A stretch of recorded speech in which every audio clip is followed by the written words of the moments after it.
Welcome to RKR connect 360. ఈరోజు నేను ముందుకు తీసుకొచ్చిన టాపిక్ అయితే వాకింగ్. ఈ వాకింగ్ అనేది చాలామంది కోవిడ్-19 తర్వాత చాలామంది స్టార్ట్ చేశారు. ఎందుకంటే కోవిడ్-19 తర్వాత అందరికీ ఫిట్నెస్ మీద ఒక అవేర్నెస్ అయితే వచ్చింది. దానివల్ల చాలామంది ఫిట్నెస్ కోసం అని చెప్పి వాకింగ్ ఎంచుకున్నారు. ఎందుకంటే వాకింగ్ అనేది చాలా ఈజీగా చేసే ఎక్సర్సైజ్ కాబట్టి వాకింగ్ని చాలామంది ప్రిఫర్ చేస్తారు. అసలు ఈ వాకింగ్ అనేది ఎలా చేయాలి, ఎలా చేస్తే మనకు ఉపయోగపడుతుంది అనేది ఈ వీడియోలో మీకు చెప్తాను. కాబట్టి ఈ వీడియోని చివరి వరకు స్కిప్ చేయకుండా చూడండి. అసలు వాకింగ్ అనేది ఎలా స్టార్ట్ చేయాలి, వాకింగ్ మార్నింగ్ చేస్తాం ఎలా, నైట్ చేస్తాం ఎలా అంటే నా ఉద్దేశంలో వాకింగ్ అనేది ఎర్లీ మార్నింగ్ చేస్తే చాలా మంచిదండి. ఎందుకంటే ఎర్లీ మార్నింగ్ అయితే ఎయిర్ పొల్యూటెడ్ అయి ఉండదు. ఎర్లీ మార్నింగ్ ఎయిర్ పీలిస్తే కూడా చాలా జబ్బులు నయమవుతామని చెప్తారు. కాబట్టి ఎర్లీ మార్నింగ్ అయితే చాలా మంచిది వాకింగ్ చేయడానికి. అయితే ఆ టైం అయితే చాలా మంచిది. ఎర్లీ మార్నింగ్ వాకింగ్ స్టార్ట్ చేయడం కూడా బిలో అంటే 5 అంతా మన వాకింగ్ అయిపోయేలా చూసుకోవాలి. లేదు ఇంకా మనకి ఏదైనా పనులు ఉన్నాయనుకుంటే ఓకే 6 లోపల కంప్లీట్ చేయడానికి అయితే ట్రై చేయండి. ఇక వాకింగ్ చేయడానికి మొదట మనం చేయాల్సిన ఫస్ట్ థింగ్ ఏంటంటే మనం సెలెక్ట్ చేసుకునే షూస్ అండి. షూ అనేది చాలా లైట్ వెయిట్ ఉండాలి, కుషన్ ఉండాలి. ఆ కుషన్ అనేది చాలా స్మూత్గా ఉండాలి. మనం ఆ కుషన్ లేకుండా మనం వాకింగ్ అనేది చేస్తే నార్మల్ స్లిప్పర్స్తో కానీ లేదా హెవీ వెయిట్ షూస్ అట్లాంటివి వాడడం వల్ల హీల్ పెయిన్స్ అవి రావడం అనేది జరుగుతాయి. తర్వాత మనం మళ్ళీ ఆ వాకింగ్ వల్ల వచ్చే బెనిఫిట్స్ కాకుండా మనకు అదనంగా వేరే పెయిన్స్ అనేటివి వస్తాయి. కాబట్టి వాకింగ్ అనేది లైట్ వెయిట్ షూతో చేయాలి. కుషన్ అనేది బాగుండాలి. మనం సెలెక్ట్ చేసుకునే అంటే వాకింగ్ కూడా హార్డ్ సర్ఫేస్ మీద చేయకూడదు. ఈ తార్ రోడ్స్ కానీ సిమెంట్ రోడ్స్ మీద వాకింగ్ అనేది స్టార్ట్ చేయకూడదు. మ్యాక్సిమం మట్టి రోడ్ కానీ లేదా గ్రౌండ్ అయినా పర్లేదు. గడ్డి అయితే ఇంకా శ్రేయస్కరం అండి. గడ్డిలో మనం చెప్పులు లేకుండా నడిచినా కూడా చాలా మంచిది. ఐసైట్కి కానీ బ్లడ్ సర్క్యులేషన్ కూడా బాగా జరుగుతుంది. బట్ మనకు అంత లాంగ్ డిస్టెన్స్ పార్క్స్ కానీ అటువంటివి అందుబాటులో లేనప్పుడు రోడ్ మీద ఎలా లేదంటే గ్రౌండ్లో ప్రిఫర్ చేయండి. గ్రౌండ్ అయితే చాలా మేలు. గ్రౌండ్లో అయితే మట్టి ఉంటుంది. ఆ గ్రౌండ్లో వాకింగ్ చేయడం అయితే చాలా ఉత్తమం. లైట్ వెయిట్ షూతో వాకింగ్ స్టార్ట్ చేయాలి. అలా వాకింగ్ ఎలా స్టార్ట్ చేయాలంటే వాకింగ్ ఒకటే రోజు పోవడమే స్టార్టింగే 5 కిలోమీటర్స్ 10 కిలోమీటర్స్ వాకింగ్ చేసేసి మరుసటి రోజు కాలు నొప్పులు వచ్చి పడిపోవడం కాదు. వాకింగ్ చేయడానికి ముందు కొన్ని వార్మప్ ఎక్సర్సైజ్ ఉంటాయండి. కొద్దిగా స్ట్రెచెస్ అనేవి చేసుకొని వాకింగ్ అనేది నిదానంగా స్టార్ట్ చేయాలి. ఫస్ట్ డైలీ 5 మినిట్స్ నుంచి మొదలు పెట్టుకొని 5 మినిట్స్ అలా గ్రాడ్యువల్గా ఇంక్రీజ్ చేసుకుంటూ పోవాలి. ఒక 10 మినిట్స్ అలా 15 మినిట్స్ అలా రెగ్యులర్గా చేసుకుంటూ డైలీ ఒక హాఫ్ అన్ అవర్ వాకింగ్ అయితే సరిపోతుందండి. Half an hour walking is best.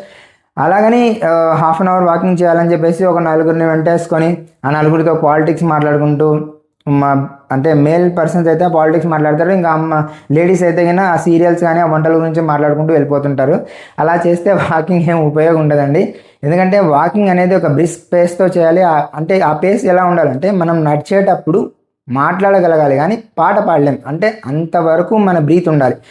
మనం ఆ పేస్తో నడవగలిగితేనే మనకు హెల్త్కి బెనిఫిట్ ఉంటుంది. లేదా ఊరికే ఫ్రెండ్ సర్కిల్లో పిలుచుకొని అలా 4 వెంటేసుకొని పోయి అలా చిన్నగా వెళ్ళి అలా చిన్నగా వచ్చి మేము అసలు వెయిట్ తగ్గడం లేదు అనడం అనేది తప్పు మాట. ఎందుకంటే వాకింగ్ చేయడం అనేది ఒక బ్రిస్క్ బేస్తో చేయాలి. బ్రిస్క్ బేస్తో వాకింగ్ చేసినప్పుడే చాలా మంచిది. అలా 4 మాట్లాడుకుంటూ చేయడం వల్ల కూడా ఎటువంటి ఉపయోగం ఉండదు. చాలామంది మనం చూస్తుంటాం గ్రౌండ్స్లో బ్యాచ్లుగా వస్తుంటారు.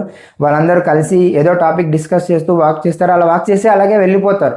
ఎక్సర్సైజ్ చేయడానికి అంటే వాకింగ్ చేయడానికి ముందు కొన్ని స్ట్రెచెస్ ఎక్సర్సైజ్ ఉంటాయి. తర్వాత వాకింగ్ కంప్లీట్ అయిన తర్వాత కూడా కొద్దిగా స్ట్రెచెస్ ఎక్సర్సైజ్ అయితే చేసుకోవాలి. లేదంటే కాళ్ళలో నరాలు అనేవి అలాగే బిగుసుకుపోయి కాళ్ళ నొప్పులు రావడం అలాంటివి చాలా పెయిన్స్ అనేది తర్వాత చాలా ఫ్యూచర్లో చాలా ప్రాబ్లమ్స్ అనేవి ఫేస్ చేయాల్సి వస్తుంది. కాబట్టి వాకింగ్ చేయడం అనేది బ్రిస్క్ బేస్తోనే చేయాలి. ఫస్ట్ అనేది స్టార్టింగ్ కొద్దిగా టైం అనేది డిస్టెన్స్ కానీ టైం కానీ గ్రాడ్యువల్గా ఇంక్రీజ్ చేసుకుంటూ పోవాలి. కానీ సడన్గా అట్మోస్ఫియర్ ఫాస్ట్గా మేము తగ్గిపోవాలని చెప్పేసి ఒకటేసారి 5 కిలోమీటర్లు 10 కిలోమీటర్లు వాకింగ్ చేసేసి తర్వాత వాకింగ్ చేయకుండా కాళ్ళ నొప్పులతో పడిపోవడం అలాంటిది కాదు. అలాగే వాకింగ్ చేసేటప్పుడు కూడా ఒక వాటర్ బాటిల్ అయితే తీసుకెళ్ళాలి. ఎందుకంటే వాకింగ్ చేసేటప్పుడు అలా మధ్యలో వాటర్ సిప్ చేసుకుంటూ చేయడం వల్ల బాడీ డీహైడ్రేట్ అవ్వకుండా మనం చెమట రూపంలో పోయినది అంటే చెమట పోతేనే ఫ్యాట్ లాస్ అవుతుంది అనే ఒక అపోహ కూడా ఉంటుంది. కానీ అలా కాదు, బాడీ డీహైడ్రేట్ అవ్వకూడదు. చెమట రూపంలో కరిగిపోతుంది. బట్ వాటర్ అనేది మన బాడీకి ఎంతో అవసరం. బాడీలో 70% వాటరే ఉంటుంది. సో వాటర్ అనేది స్కిప్ చేయకూడదు. వాటర్ని మనం మధ్యలో సిప్ చేస్తూ ఒక బాటిల్ తీసుకొని వాటర్ అయితే తీసుకోవాలి. అలాగే వాకింగ్ ఒక్కటే చేస్తేనే సరిపోదు, డైట్ కూడా మెయింటైన్ చేయాలి. అదంటే వాకింగ్ చేస్తేనే మేము సన్నగా అయిపోవాలని చెప్పి ఆ వాకింగ్ ఒక 15 నిమిషాలు 20 నిమిషాలు వాకింగ్ చేస్తే రోజంతా ఆయిలీ ఫుడ్ కానీ జంక్ ఫుడ్ కానీ తింటూ పోతే అసలు వాకింగ్ చేసి ప్రయోజనమే ఉండదు. అలాగే వాకింగ్ అనేది ఒక ప్లాన్ బేస్లో చేయాలి. అంటే మనం ఒక టార్గెట్ పెట్టుకుంటే ఒక 3 మంత్స్ 6 months అలా, లేదా రెగ్యులర్గా చేస్తానా పర్లేదు. బట్ ఒక 1 week చేసేసి ఆపేసి తర్వాత మాకు వెయిట్ లాస్ అవ్వట్లేదు, మేము అసలు మాకు వాకింగ్ అనేది పని చేయట్లేదు అనేది చాలా తప్పు మాట. ఎందుకంటే వాకింగ్ అనేది ఒక క్రమశిక్షణతో, ఒక డిసిప్లిన్తో చేయాలి, సిస్టమేటిక్గా ఉండాలి. అలా చేసినప్పుడు మాత్రమే మీకు హోల్ బెనిఫిట్స్ అయితే కలుగుతాయి. కాబట్టి వాకింగ్ చేసేటప్పుడు జాగ్రత్త వహించండి. మ్యాక్సిమం మార్నింగ్ టైమే మీరు పిక్ చేసుకోండి. వాకింగ్ చేయడానికి అయితే చాలా మంచిగా ఉంటుంది. అలాగే ఈవినింగ్ టైం అంటే బాగుంటుంది. ఇలా టైం లేని వాళ్ళు ఈవినింగ్ టైం పిక్ చేసుకోవచ్చు. అలా మీకు కుదరని పక్షంలో మాత్రమే ఈవినింగ్ చేయండి. ఎందుకంటే బాడీ మార్నింగ్ అంతా కూడా ఎగ్జాస్ట్ అయిపోయి ఉంటుంది. ఈవినింగ్ వాకింగ్ చేస్తే ఇంకా మీరు టైర్డ్ అయిపోయే పరిస్థితి ఉంటుంది. కాబట్టి ఎర్లీ మార్నింగ్ లేవగానే 4 to 5 మధ్యలో, లేదంటే 4 to 6 మధ్యలో అయితే చాలా మంచి టైం. ఎందుకంటే ఆ ఎయిర్ అనేది పొల్యూట్ లేకుండా చాలా మంచిగా ఉంటుంది. కాబట్టి ఆ టైంలో పిక్ చేసుకోండి. కాబట్టి అందరూ జాగ్రత్తగా వాకింగ్ ఇలా మనం షూస్తో మొదలుకొని అన్ని ఆ జాగ్రత్తలు తీసుకున్నట్టయితే వాకింగ్ వల్ల మనం చాలా బెనిఫిట్స్ అయితే పొందవచ్చు. ఎందుకంటే వాకింగ్ చేయడం వల్ల మనిషికి రిలాక్సేషనే కాకుండా హార్ట్ ప్రాబ్లమ్స్ అనేవి రాకుండా ఉంటాయి. చాలా ప్రాబ్లమ్స్ అంటే బోన్ డెన్సిటీ కూడా పెరుగుతుంది. వాకింగ్ అనేది చాలా బెనిఫిట్స్ ఉన్నాయి. బట్ చేసే పద్ధతి మనం కరెక్ట్గా చేసినప్పుడే మనం రిజల్ట్స్ అయితే పొందగలుగుతాం. ఓకేనండి, నెక్స్ట్ వీడియోలో మేము మళ్ళీ కలుద్దాం. ఈ వీడియో చివరకు చూసినందుకు చాలా థ్యాంక్స్ అండి. మరిన్ని ఇంట్రెస్టింగ్ విషయాలతో, మరిన్ని హెల్త్ టిప్స్తో మేము ముందుకు వస్తాను. Thank you.